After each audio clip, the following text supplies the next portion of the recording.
So who am I speaking with? I'm Gary Vaynerchuk. And you are the author of what current book right now? It's called The Thank You Economy, and it talks about social media and how it's impacting our businesses. And specifically, you're going to be talking about, how it applies to startups. And specifically, what's the theme of this book? What is the whole basis of the Thank You economy? The theme is, what's the ROI of giving a crap, right? Like, what happens in a world where we have so much data out there that we can mine it and engage it and really care about our end user? I think that there's been a huge shift of us thinking that we're so smart and this, that, and the other thing, and people tend to care less and less about the end user, and I think that's a huge problem, especially in a startup mentality of like so many of the people here. I feel as though it's very easy to forget about why we do this. It's not about having Dave McClure and Chris Sacca invest in it and having TechCrunch and Mashable write up the site.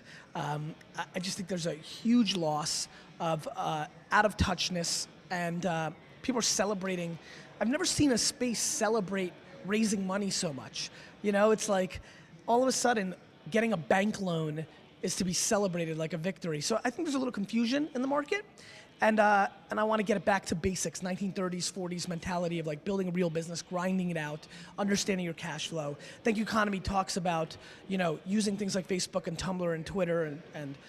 So let's get to the core. Maybe you can give me some examples. I mean, okay, so I'm a startup, and as you know, they're all stressed out. They're all working crazy hours and for very little money early on. How can I apply these Thank You Economy philosophies to my business?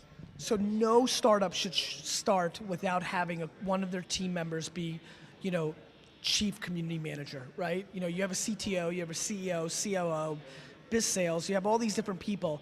But even if it's a two-person startup with the business guy and the tech girl, one of the two of them have to, basically, in my opinion, go on search.twitter every day. I couldn't imagine launching an app and not living on search.twitter every day, listening to everything that people have to say pro and con, putting Google alerts to see what people say pro and con, and not engage with it.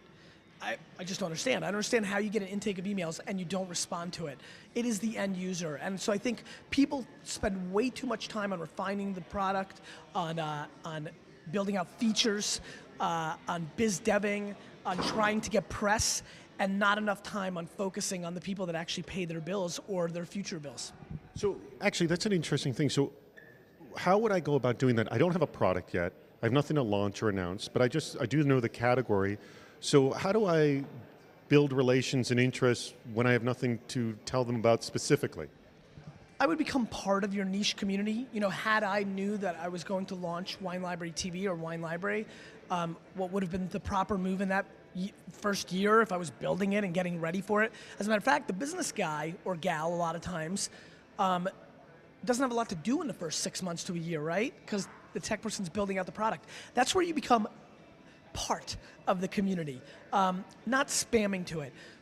Engaging in every conversation on the prominent blogs within your genre, going to the Facebook fan pages that have become staples within your scope and your topic matter, and becoming part of it, not spamming it and saying coming soon, or getting a launch rock and getting the emails and here we go. No, literally becoming one of the voices and one of the people in the space, and building true relationship, reaching out to the people at the highest level, but not ignoring people at the lowest level.